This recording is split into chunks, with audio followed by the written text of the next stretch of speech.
দর্শক, আজ সন্ধ্যায় যখন হাজার হাজার পেনশনভোগী টেলিভিশন খুলে এই সংবাদ শুনবেন, হয়তো অনেকের চোখে জল এসে যাবে। কেউ হয়তো স্ত্রীকে জড়িয়ে ধরে বলবেন, দেখো আমাদের দিন ফিরবে। কেউ হয়তো সন্তানকে ফোন করে বলবেন, আর তোমাদের ওপর নির্ভর করতে হবে না।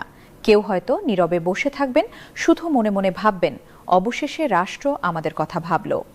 আর এই আবেগের কারণ হলো, আজ বিকেলে রাজধানীতে যে ঐতিহাসিক সিদ্ধান্ত চূড়ান্ত হয়েছে তা বদলে দিতে পারে লক্ষ লক্ষ মানুষের ভবিষ্যৎ।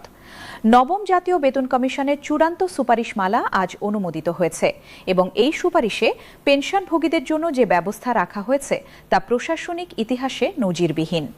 প্রথমবারের মতো একটি বেতন কমিশন বলছে, যারা অবসরে আছেন তারা শুধু সংখ্যা নন, তারা মানুষ। তাদের সম্মান আছে, তাদের মর্যাদা আছে, তাদের বেঁচে থাকার অধিকার আছে। সরাসরি মূল তথ্যে যাই। যে সংখ্যাগুলো আপনারা শুনতে চাইছেন, যে তথ্যগুলো জানার জন্য অপেক্ষা করছিলেন, যেসব পেনশনভোগী মাসে 20,000 টাকার কম পান তাদের পেনশন দ্বিগুণ করা হবে। হ্যাঁ, দ্বিগুণ। যিনি আজ 5,000 টাকায় কোনো মতে মাস চালান, কাল তিনি পাবেন 10,000। যিনি 9,000 টাকায় সংসার চালাতে হিমশিম খান, তিনি পাবেন 18,000। যিনি 14,000 টাকায় বাজার করেন, তার হাতে আসবে 28,000 টাকা। একটা দৃশ্য কল্পনা করুন। একজন 70 বছরের বৃদ্ধ মানুষ সকালে ঘুম থেকে উঠে প্রথম চিন্তা, আজ কি খাবো। বাজারে যাওয়ার আগে পকেট ঝাঁকান, দেখেন কত টাকা আছে। তারপর বাজারে যান, একটা মাছ দেখেন, দাম জিজ্ঞেস করেন, মাথা নাড়েন। সবজি দেখেন, দর করেন, একটু কম দিলে দুটো নেন, না হলে একটা। ফিরে আসেন, বাড়িতে এসে স্ত্রীকে বলেন, আজ এটুকুই কিনতে পেরেছি। স্ত্রী কিছু বলেন না, শুধু চুলা জ্বালান। এই যে প্রতিদিনের লড়াই, এই যে নীরব কষ্ট, এখানেই পরিবর্তন আসবে। পেনশন দ্বিগুণ মানে শুধু টাকা নয়, এটা মানে বাজারে গিয়ে মাথা উঁচু করে দাঁড়ানো। এটা মানে যা প্রয়োজন তা কিনতে পারা। এটা মানে সন্তানদের কাছে হাত না পাতা। এটা মানে নিজের সম্মান নিজে রক্ষা করা। আমাদের দেশে হাজার হাজার পেনশনভোগী আছেন যারা 3, 4, 5,000 টাকা পেনশনে জীবন কাটাচ্ছেন। মাসের প্রথম সপ্তাহে যেটুকু খরচ করেন, দ্বিতীয় সপ্তাহে তার চেয়ে কম, তৃতীয় সপ্তাহে আরও কম, চতুর্থ সপ্তাহে প্রায় কিছুই না। এভাবে কাটে এক একটা মাস, এভাবেই চলে জীবন। এখন সেই জীবনে আসবে পরিবর্তন। কমিশন এখানে একটা অসাধারণ দূরদর্শিতার পরিচয় দিয়েছে। তারা বুঝেছেন, সবাইকে সমান সুবিধা দিলে আসলে সমতা আসে না, কারণ সবার প্রয়োজন সমান নয়। তাই তারা পেনশনভোগীদের 3টি শ্রেণীতে ভাগ করেছেন এবং প্রত্যেক শ্রেণী প্রকৃত চাহিদা অনুযায়ী বৃদ্ধির ব্যবস্থা করেছেন। যার যত কম তাকে তত বেশি, এটাই প্রকৃত ন্যায় বিচার। মধ্যবিত্ত পেনশনভোগীদের জন্য 75% বৃদ্ধি। যারা 20 থেকে 40,000 টাকার মধ্যে পান তারা এই শ্রেণীতে। এই শ্রেণীটা আসলে সমাজের সবচেয়ে নীরব ভুক্তভোগী। তারা কারো কাছে অভিযোগও করেন না, আবার সবকিছু সামলাতেও পারেন না, শুধু নীরবে যুদ্ধ করে যান। একজন মধ্যবিত্ত পেনশনভোগীর জীবন কেমন জানেন?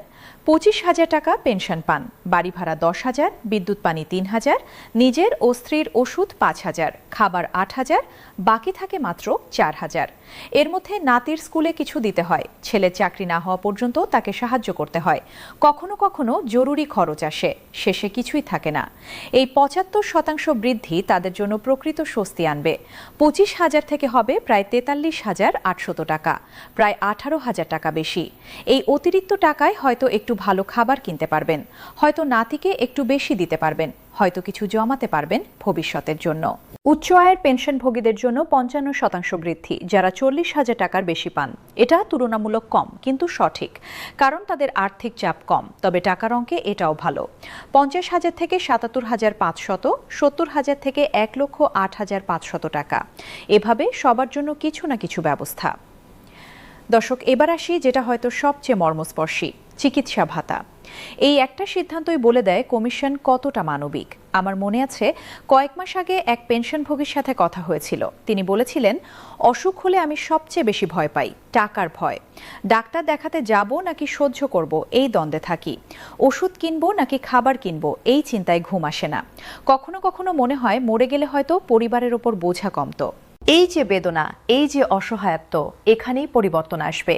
কমিশন সুপারিশ করেছে, যাদের বয়স 75 বছর বা তার বেশি তারা পাবেন মাসিক 10,000 টাকা চিকিৎসা ভাতা। শুধু ভাবুন, একজন 80 বছরের বৃদ্ধের হাতে প্রতি মাসে 10,000 টাকা চিকিৎসার জন্য।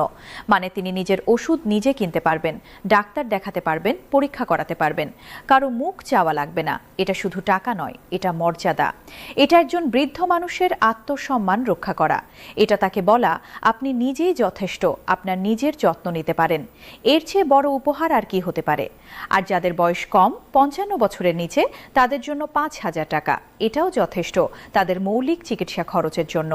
বয়সের সাথে চিকিৎসা খরচ বাড়ে, এই বাস্তবতা মেনে এই ব্যবস্থা। বর্তমানে চাকরিরতরাও উপকৃত হবেন।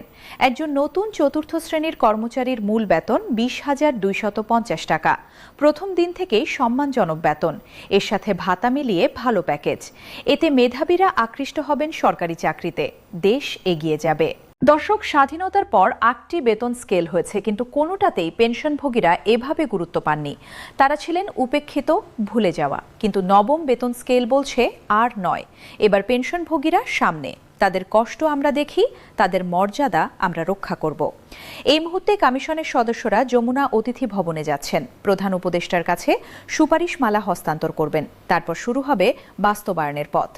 মন্ত্রণালয়, বাজেট, পর্যালোচনা, অনুমোদন। কতদিন লাগবে কেউ জানে না, তবে আশা আছে দ্রুত হবে, কারণ অপেক্ষায় আছেন কয়েক লক্ষ মানুষ। প্রতিদিন সকালে খবর দেখছেন, প্রতি রাতে ঘুমাতে যাওয়ার আগে ভাবছেন কবে হবে।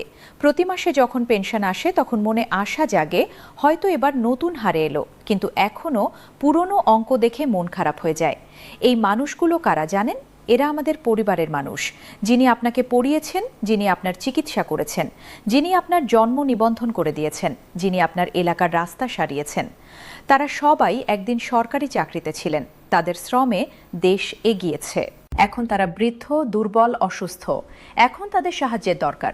এখন রাষ্ট্রের পালা তাদের পাশে দাঁড়ানোর। আর নবম বেতন কমিশন সেই পাশে দাঁড়ানোর প্রতিশ্রুতি দিয়েছে। আগামী কয়েক সপ্তাহ অত্যন্ত গুরুত্বপূর্ণ। যখন সরকারি গ্যাজেট বের হবে, যখন প্রথম নতুন হারে পেনশন আসবে, সেদিন হবে উৎসব।